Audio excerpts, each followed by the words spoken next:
Salut tout le monde! Merci beaucoup d'être là pour une nouvelle recette. Alors je suis ravie de vous retrouver aujourd'hui pour vous montrer un dessert que j'adore. C'est un dessert à base de chocolat. Il est fait avec une farine de châtaigne, avec un avocat qui remplace le beurre et un sucre de coco qu'on peut très bien aussi remplacer avec du sucre de canne. Alors vous l'avez compris, ce dessert est très gourmand, mais il est allégé en sucre et en matière grasse. Donc c'est idéal pour vos fins de repas. Je vais vous montrer les ingrédients. On passe à la suite en vidéo et je vous retrouve à la fin de cette recette. À tout à l'heure!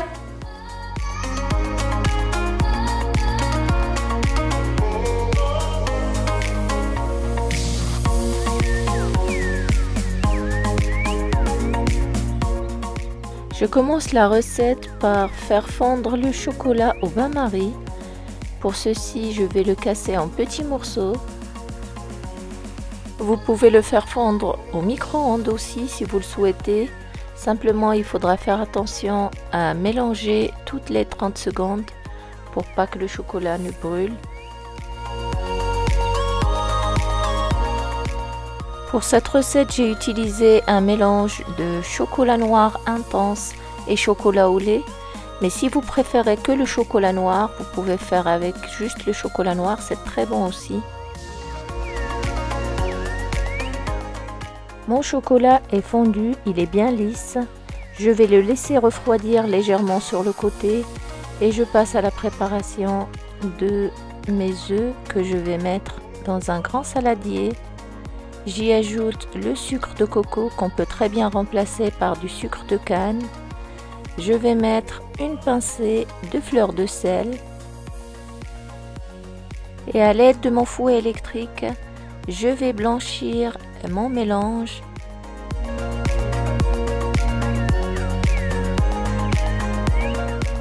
Et je fouette jusqu'à ce que mon mélange double de volume.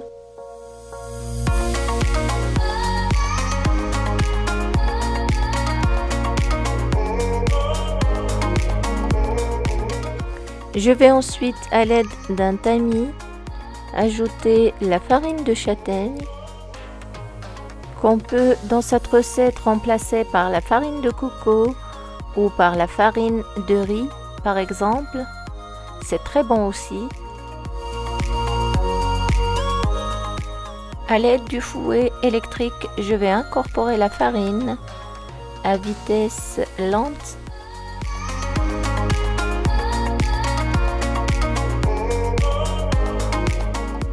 Je vais ensuite prendre l'avocat, je coupe en deux, j'enlève d'abord le noyau, ensuite je vais l'éplucher comme ceci, délicatement.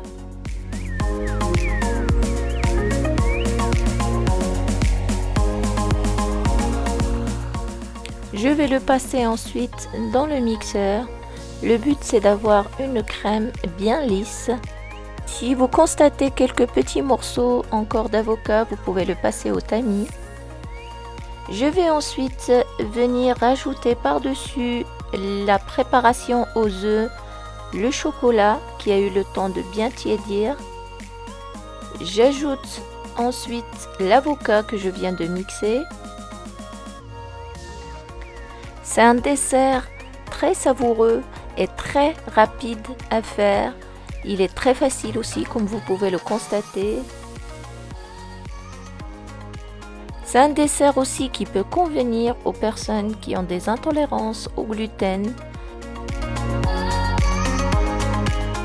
Je mélange ensuite à l'aide de la maryse, pas besoin d'utiliser le batteur, mais si vous le souhaitez, vous pouvez aussi.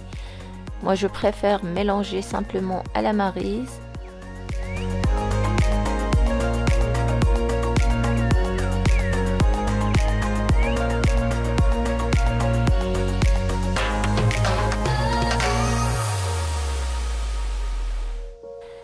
Voici ce que l'on doit obtenir, un mélange bien homogène et lisse.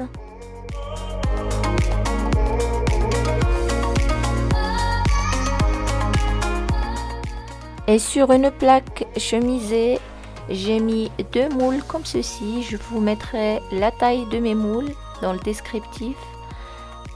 j'ai badigeonné l'intérieur d'huile et j'ai saupoudré de cacao non sucré. Je vais ensuite verser comme ceci ma préparation à l'intérieur. Je remplis à moitié à peu près. Ce dessert se mange chaud ou tiède. C'est pour ça que je vais cuire que 2 pour vous montrer. Le reste de la préparation, je peux le mettre dans des moules que je peux garder au réfrigérateur pendant 48 heures. Sinon, je peux les congeler, je peux les filmer et les congeler. Ça se garde au congélateur pendant 6 mois. Et le jour où on a envie de les manger, on les sort 1 heure avant de les mettre au four et on les cuit exactement de la même manière. Donc là, je vais mettre au centre de mes fondants au chocolat un chocolat noir dans celui-ci et un chocolat blanc dans le deuxième. Cette étape est complètement facultative. Si vous n'avez pas envie de mettre des chocolats à l'intérieur, vous pouvez vous en passer. De toute façon, ça n'empêchera pas que votre fondant soit coulant de l'intérieur. On peut aussi choisir de mettre un petit insert aux fruits à la place du chocolat. Des fruits rouges par exemple, c'est excellent avec le chocolat. Il est préférable de les mettre au réfrigérateur pendant une trentaine de minutes avant de les cuire. Et dans un four que j'ai préchauffé à 200 degrés, je vais les cuire 11 minutes, pas plus. Pendant ce temps, je vais filmer les autres fondants que j'ai préparés. Je les mets au congélateur et je passe à la préparation de mes assiettes de présentation. Donc j'ai fait fondre du chocolat noir et à l'aide d'un emporte-pièce, j'ai tracé un cercle. Ensuite, je viens mettre comme ceci des gouttes plus ou moins de la même taille, comme ceci, qui font le tour du cercle.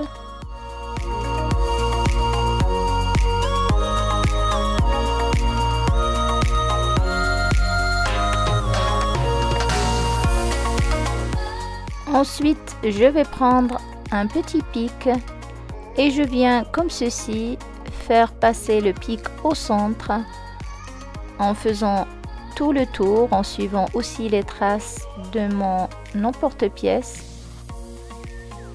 Je vais ensuite mettre mon assiette au frigo le temps de la cuisson de mes fondants. Mes fondants sont prêts. Je vais les sortir du four et je vais directement les poser dans mon assiette de présentation en enlevant le cercle. Mes fondants sont prêts. Ils sont à déguster chauds ou tièdes, comme vous le souhaitez. Et il ne me reste plus qu'à vous souhaiter une excellente dégustation. Et voilà, c'est la fin de la recette pour aujourd'hui. Mes fondants sont prêts. Alors j'espère qu'ils vous ont plu. Si c'est le cas, n'oubliez pas les pouces bleus d'encouragement. Et n'oubliez pas de vous abonner si ce n'est pas encore fait. Je vous dis à très vite pour une nouvelle recette. Au revoir.